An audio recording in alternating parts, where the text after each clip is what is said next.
The Tom Woods Show, episode 1642. Prepare to set fire to the index card of allowable opinion. Your daily dose of liberty education starts here. The Tom Woods Show. Folks, all your friends think they know what went wrong in 2008, why there was deregulation, and we need more skulls cracked by the state to prevent that kind of crisis from ever happening again. Well, this is entirely false, and you can build up your ammunition against it by reading my free ebook, The Deregulation Boogeyman, over at regulationmyths.com. Hey everybody, Tom Woods here, delighted to be joined today by Stephen Nikala, who chairs the Libertarian Party of Florida. He is also the Region 2 representative to the Libertarian National Committee. He is a businessman, as you will learn in just a moment. We're going to be talking today about the effects of the shutdown on people we know in business. And so to some degree, this episode will be anecdotal, but so much, frankly, of what's been driving the narrative of the whole virus has been anecdotal. Oh, I know a 25-year-old who had real problems with the virus or who this and that. Yeah, I know that. But scientifically, just to point that out as if it's normal, it's not really. These are from the pro-science people usually, and it's not very pro-science. But that doesn't mean there isn't room for human interest stories in a way to help us get beyond the statistics to flesh and blood examples of what's really happening out there. Stephen, welcome to the show. Thank you very much, Tom, and thank you for becoming a native Floridian. Yeah, going on just about 4 years now, as a matter of fact. And it beats the heck out of the last state I was in. I won't mention any names because I think some people know. We'll just leave it at that. All right. We could talk about the Libertarian Party, but to heck with that for right now, because we got to talk about the virus and the government response, and in particular, your perspective on it. And I just got done telling you, I keep promising listeners, look, we are going to cover other topics. And I have covered some other topics. I covered Latin American history. I've covered North Korea, what's going on there. But doggone it, like a dog to its vomit, I am brought back to the virus time and time again. And particularly after you wrote to me, I thought, this is an angle that we really need to investigate. Now, tell people what it is you do for a living, because you are not chairman of the Libertarian Party of Florida for a living. Mm-hmm. So what do you do to put food on the table? Absolutely. Well, I'm a franchisee and CEO for a Dairy Queen franchise down here in the Florida Keys. We actually picked it up after Hurricane Irma. I've been in the QSR industry for a number of years. QSR is quick service restaurant, or people know it as fast food. I help run my family's Wendy's franchise. We have 8 stores, 3 in the Florida Keys, and we're going on 5 now in North Carolina. We just opened another one up 2 weeks ago. We also have a full-service restaurant called the Island Grill down in Alamorada, and we own a local movie theater, all of which have been very much impacted by not only the virus, but primarily the government's lockdown in response to this whole thing. Let me say in parentheses, this is pure selfishness on my part, has nothing to do with the listening audience at all. But my favorite thing at Dairy Queen used to be a blueberry sundae. And now, at least in the locations I've gone to, they've yanked that away from me. I can't get a blueberry sundae anymore, and I'm not going to hold you personally responsible for that as a franchisee, but let's just say there's at least one person out there who's very sad about this development. Yeah, we get a whole bunch of people that express their sorrows whenever we pull their favorite item. We have people that ask us for blizzards that have been around, 10, 15 years ago, and items that I've never even heard of that we stopped selling. But you know what? Let me just say, before we get into the real meat of this, let me just say, I don't go to a lot of chain restaurants to sit down and eat. I mean, I do go to Dairy Queen, but in terms of sitting down to eat, I don't go to that many chain restaurants. But I do like, if I have to go to one, I do like Longhorn, and I can live with Red Lobster if I have to.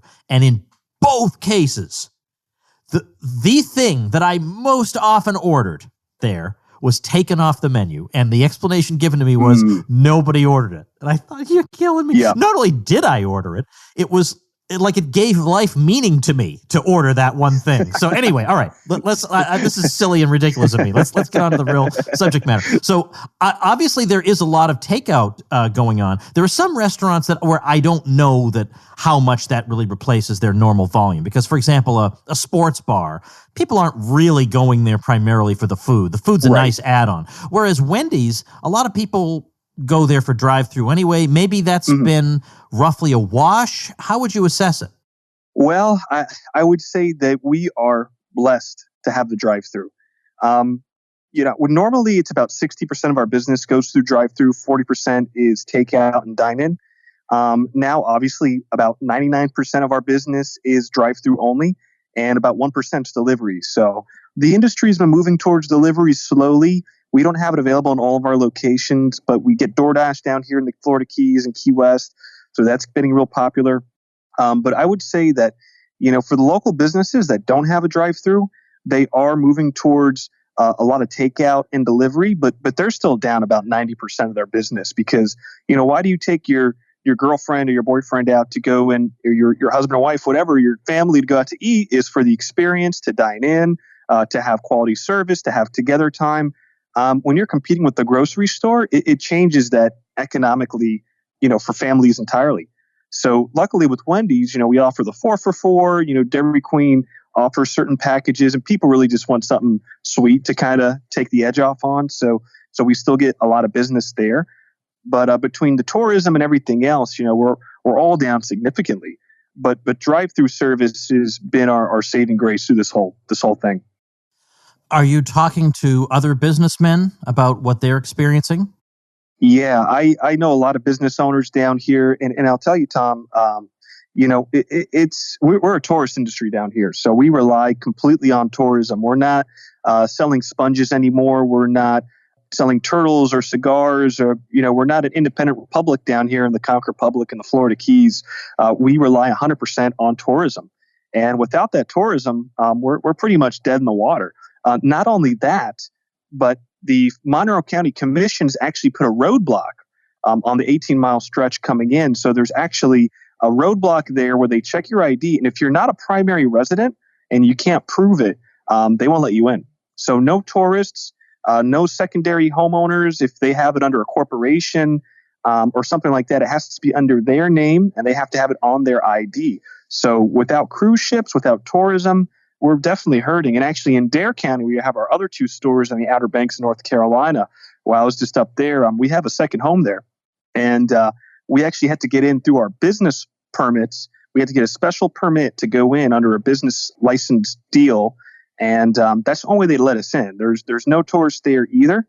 And I know there's local action in both of those counties to sue the local governments for overstepping their authority. In this case, so it's definitely a constitutional issue whether or not they're allowed to do that, and technically they're not. But business-wise, it's been terrible because down here we look at these months as our golden months. So from March till August, we make the majority of our money. We build our war chest to get us through the cold season, the slow season, which is from about September till January, February. Then things start kind of growing back, and I was talking to a lot of business owners down here that, rents down here are just egregious, especially downtown on Duval Street. That's like our main, tourist mecca, our Bourbon Street, if you will. And rent down there goes anywhere from $13,000 to $50,000 a month. And folks just aren't going to be able to pay that. Even if they do defer their rent for a month or two, you still have to pay it back. And these businesses aren't going to survive. So, if I had to put a figure on it, I'd say about half the businesses down here and in Dare County as well probably aren't coming back. And I've been speaking to some real estate agents that are big down here that can confirm that. Holy cow. Well, when you listen to commentary from, I don't even know if it's the mainstream, I don't know if it's the left, I don't know, it seems like everybody just about seems to think that business can just indefinitely absorb this situation. All they have to do is sit and wait, and then they can restart. But let's take, for example, owning a movie theater. I mean, what does it mean to say, I have to shut this thing down indefinitely? Does that mean you have no costs during this time? And what does that really look like for you? Sure. So we have a little community theater in Marathon, and we run it. And it's not a big money maker, but it's there. It's there for the community. It's a little one-plex. We've been in a movie theater business before. And basically what that means for us is not only do we have to deal with the stigma of actually coming out and sitting in a movie theater, which was already kind of there before the virus, but those kinds of businesses, I mean, being deemed non-essential, you're pretty much, you're dead in the water. Your employees are not getting paid. So a lot of the employees down here are leaving, and we're not going to see the full repercussions of that until we reopen. But basically, you've got food that's going bad. You've got Coca-Cola products that are going to get all gunked up, that you have to throw away. Which is you got hundreds, if not thousands or tens of thousands of dollars in inventory for a lot of these places, that people are pretty much just giving it away, because you can't sell it. So if you're a prime cut steakhouse and you've got all this inventory, that is money that you're not going to see come back. You still have to pay taxes. You still have to pay, some utility costs. You're still paying your mortgages or your rent. And, you still might even try to float a few key managers to make sure you retain them for when we hopefully reopen. But the big thing for business owners right now is that there's so much uncertainty. And a lot of businesses are closing down because they have to weigh, do I want to wait 4 or 5 months and rack up $50,000 a month in rent cost and have $200,000 of rent that I have to pay when I reopen, and hope and pray that tourists actually come down and, help me service these costs, or I just shut my doors today. And that's something that a lot of business owners are having to gripe with. What's been your impression of how the governor, Ron DeSantis, has handled the situation? So I was hopeful at some points that he would see the light and reopen businesses. It seemed at certain points that he was being put under some pressure to reopen. But it seems like a lot of constituents really are in favor of a lockdown. And I think it has a lot to do with who you speak to, because, if you're a family of 5 and you're over leveraged up to your eyeballs in credit card debt and auto payments and mortgages and all that, you would hope to get back to work. And the big problem in Florida is that the reemployment down here, the system is completely broken. So at last I checked, about 6%, and this was about, I think, on last Friday or Thursday, 6% of all the applicants for reemployment insurance have actually gotten some money. So there's folks out there that are really in a tough spot, just trying to make ends meet. But there's people out there that have somehow, I guess, been able to make it work. I don't know, because there's people out there that do want the shutdown, which is beyond me. But for a lot of people out there, there's food banks running miles, and it's real tough for those people. So with Ron DeSantis, I think that I hope we open things up soon. I think he's done a bad service to all of us through this whole thing by shutting down and basically snuffing out Florida's only major industry, which is tourism. He can't seem to satisfy anybody, because on the one hand, people like you and me think he's not doing enough to open up. Mm-hmm. But on the other hand, he hasn't satisfied the shutdown people, because he hasn't shut down quite enough, or he shut down too late. They all claim he shut down 2 weeks too late. Yet there was never a surge of hospitalizations. So if he did shut down too late, where was the surge? So those people, I'm sure, came out and apologized for hyping this up. Oh, wait, that never happened. Sorry, that didn't actually happen. So at this point, he's alienating the people who voted for him, and he got in by a hair's breadth. It was less than half a percentage point between him and his opponent. So they're upset. The lockdown people are upset.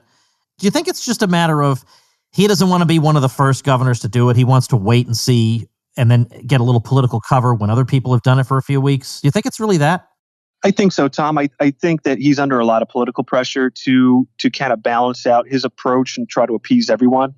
I can tell you from a local perspective, I think it's really the exact opposite. I think locally down here in Monroe County, you've got these older, in their 70s, 80-year-old, representatives, county commissioners, and mayors that, if you would ask me, they're in the most vulnerable age bracket. They're still receiving a government paycheck. Let them eat cake. So I think for a lot of these folks, they're not economists. They're not business owners. So they could really care less if we kept things shut down, as long as their constituents are happy. And, I think that there needs to be some kind of sympathy, or at least a level of understanding for what businesses are going through and how that affects workers and employees, because I really believe that the landscape of the Florida Keys is going to drastically change after this. Because when Hurricane Irma hit in 2017, and that took us down for about 3 weeks, it hit the Middle Keys mostly. That's where it made its major impact and just completely really destroyed Big Pine Key and a lot of the metal keys. But Key West wasn't as affected directly by the storm, but we were impacted economically. So during that time, a lot of the workers, which usually are younger workers, a lot of immigrants, we get a lot of immigrants down here that come and work. And a lot of those folks move to cheaper places because they can't pay their rent. Rent down here for a one-bedroom apartment is about $1,800, and it goes drastically up from there. So folks kind of room up together, and if you don't have a big savings, you're going to leave. So a lot of the wage laborers, a lot of the the workers that help, the servers, the auto mechanics, the people that we need to function down here are probably either moved in with their parents or have already moved to places that are cheaper. So we're definitely going to go through a worker shortage, and that's going to have impacts on the local economy as well that are unaccounted for. Let's talk about what the Libertarian Party of Florida has been doing, because I don't want to comment on the national party. I'm not sure. I'm not interested in that. But what you have been doing on this issue. So we have built some coalitions with Reopen Florida groups. We did endorse the Reopen Orlando protests, and we had one of our members out there did a live stream. It got a lot of controversy, and I think that's good press because we had a couple of news organizations reach out to us. I was interviewed for Telemundo Orlando, and we had a couple of other people reach out to us for some stories and things like that. It had, I think, about 200,000 person reach on that in the live stream. A lot of negative comments, but also a lot of positive ones. And I think we need to stir the pot, and we need to have our people know that this is what we support, and this is a very libertarian issue. So I spoke with a gentleman named Josh Ellis. He runs the American Revolution 2.0. It's more of a conservative organization, but it's nonpartisan, and they're making a 50-state push for May 1st to protest nationwide against these lockdown measures. They want to support, basically your personal decision making, personal freedom, and all of this. They recommend people wear protective equipment, but they don't say you have to. It's really up to you. And we did endorse that, and we are partnering with them to have a protest in Tallahassee on May 1st. And there's a Facebook group you can join, or you can go online, type in American Revolution 2.0 and follow the links to the Facebook group. We've got some guys headed there on Friday, and I'm hoping to head up there too. And I'd like to meet with some representatives on Capitol Hill as well and do some lobbying while we're there.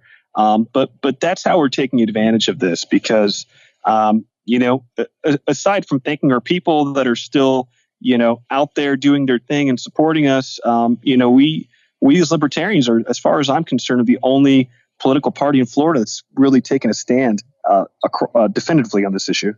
And it seems to me that this is the time for the Libertarian Party to differentiate itself from everybody else. Because, yes, it's true, a lot of people aren't going to like us for taking that position, but a lot of people don't like us anyway.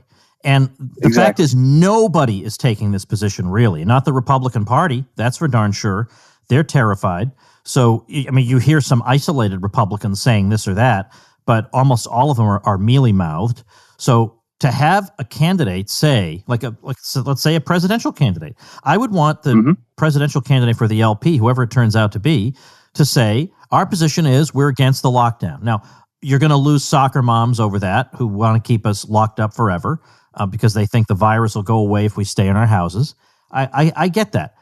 But there will be some people who will hear about the Libertarian Party for the first time and say, well, they're probably not going to win, but doggone it, these are the only people with the stones to say what a lot of us are thinking and are too afraid to say because we don't want to be called murderers who want to kill our grandmothers. I agree, Tom. I think, we can't mince words here, and we have to be polarizing. Polarizing is what drives people. It's what rallies people. We need to be passionate about the issues.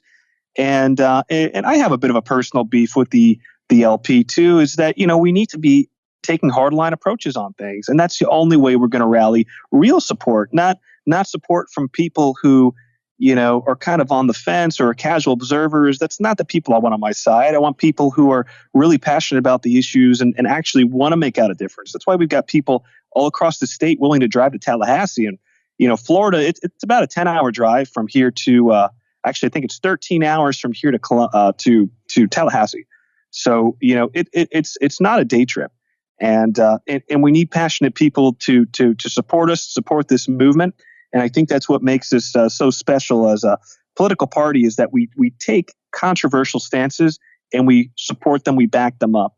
And I'll tell you right now, I took a poll on a Florida Keys Facebook group today, and I asked, do you support reopening the Keys to tourists, yes or no? 15% of the answers were yes, and 85% were no. And sometimes that's the numbers we're grappling with. And I think that the majority of people will go with whatever their elected officials tell them. If their elected officials tell them tomorrow that, it's safe to reopen and now we've beat the curve, let's go, they'll do it. So I don't count those people into, the folks that I necessarily want to change to my worldview.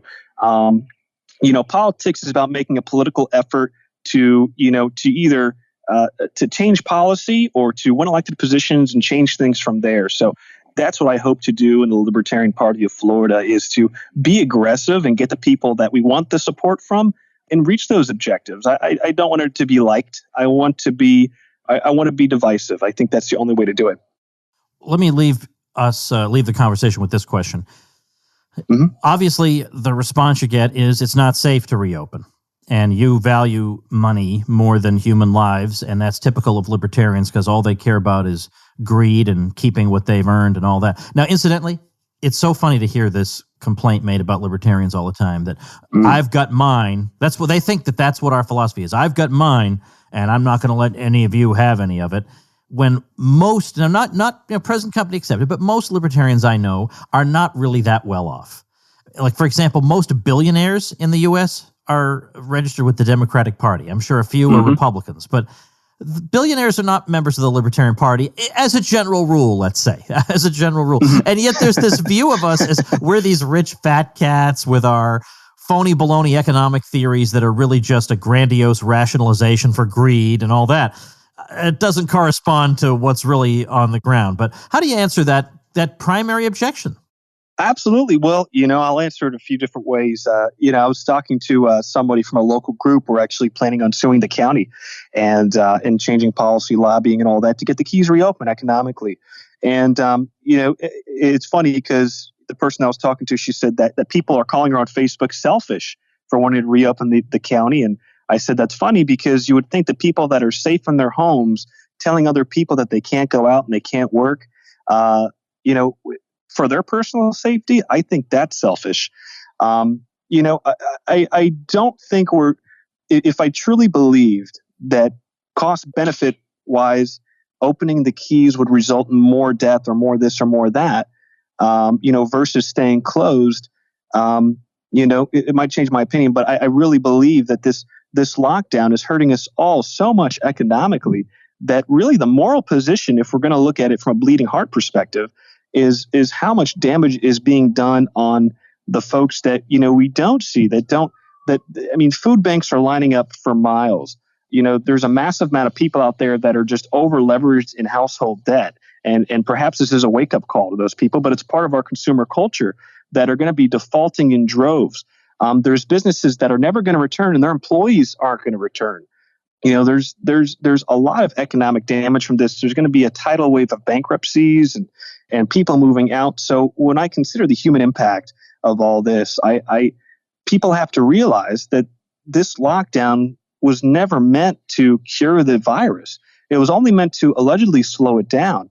But we've got hospitals that are empty. We've got workers that are getting their hours cut. I know local workers at Lower Keys Medical that are getting their hours cut down. People are getting furloughed. There's hospitals across the nation that aren't going to be coming back because, they can't even make enough money to keep the doors open waiting for this tidal wave of coronavirus patients that were allegedly supposed to come. And, I think at the end of the day, we have to choose if we're going to be the land of the free, the home of the brave, or the land of the scared, the home of the quarantine.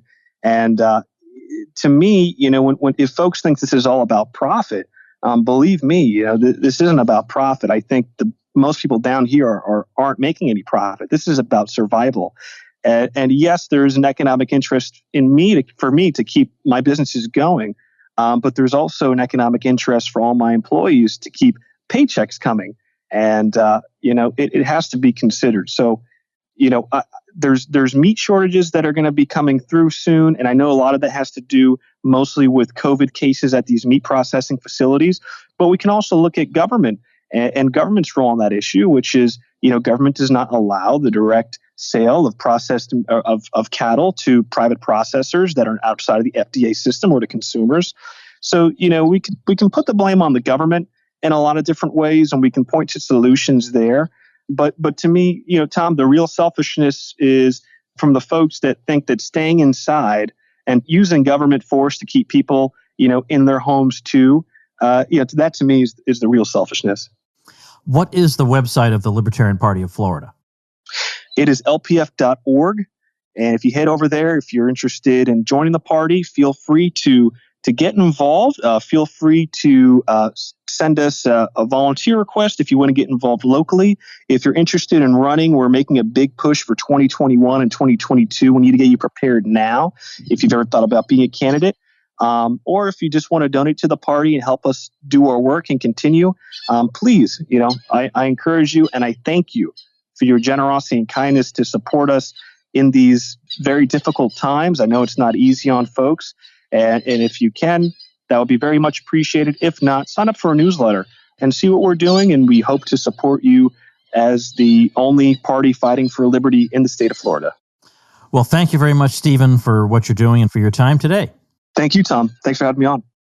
All right, everybody, that'll do it for today. If you like and appreciate what I'm doing over here, head over to supportinglisteners.com. One of the benefits is my private group where you can have serious conversations without being accused of wanting to murder your grandmother. And the way in is supportinglisteners.com. I'll see you tomorrow.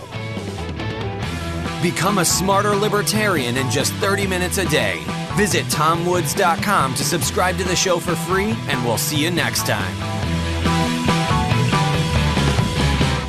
Like the sound of The Tom Woods Show? My audio production is provided by Podsworth Media. Check them out at podsworth.com.